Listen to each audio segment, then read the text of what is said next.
In a 3-minute sketch, you don't have time to be subtle. But being big isn't the same thing as being loud. A powerful character isn't necessarily the person screaming in the scene.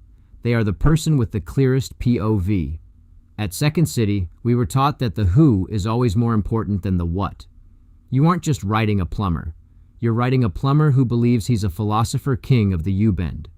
If you want a character who can carry a scene without breaking a sweat, you need to follow a specific blueprint. Phase 1. The base reality and the lean in. Every character needs a deal.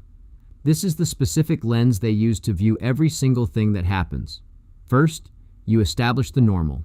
Start with a recognizable relationship, a parent and child, a boss and an employee, two friends at a bar. Once the audience understands the relationship, you give the character their specific philosophy.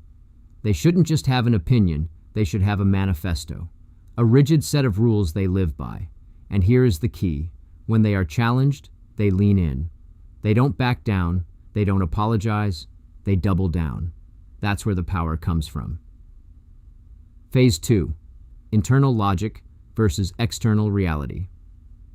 A powerful character is always right in their own head, even if they are objectively wrong to the rest of the world. You have to give them justification. A character who is just crazy is boring.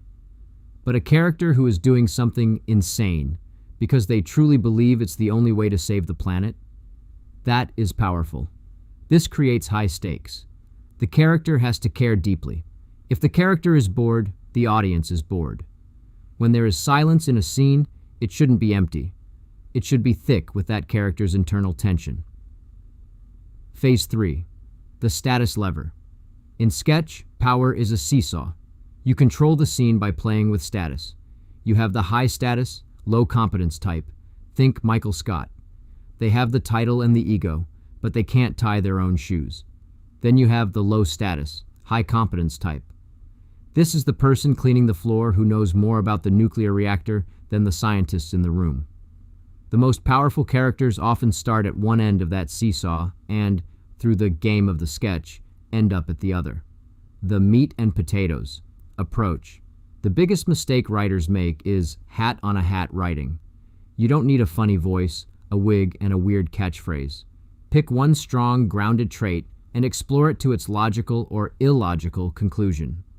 The funniest characters are the ones who are dead serious about something ridiculous. Keep it simple. Keep it grounded. Let the POV do the heavy lifting. Thanks for listening. Catch The Quiet Quotient on YouTube and all major podcast platforms. To help us grow and keep supporting creators, please like, follow, and subscribe.